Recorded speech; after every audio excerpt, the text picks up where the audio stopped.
سلام، ما دوتا اومدیم تو پارک رجا واقع در مشهد. اومدیم دور بزنیم با چرخ که اینم از پارک رجا. واقعا جا قشنگیه و ما اومدیم تولید محتوا کنیم از دوچرخ سواری تو مشهد. پارک ها جای دیدنیش.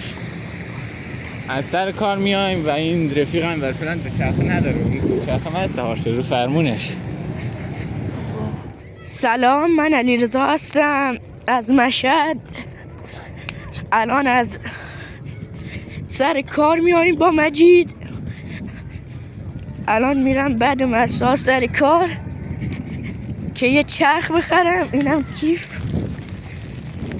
از سر کار میاییم بعد دیگه ممنون میشیم چنل ما رو ساب و لایک کنید. یه لایک ها رو بزنید. این هم سالن ورزشی پارک رجا که اومدیم دور بزنیم، از جای مختلفش نشون بدیم. این شهروازیش که برای بچه هاست، برقا نیست. جا قشنگیه. حالا چه؟ صدا تیگر پایی آجی چرخه دارم چرخه بعضی داری میزنم. حالا بده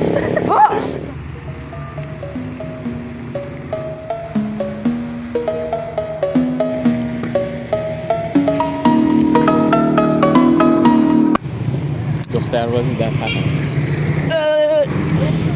پا نداد.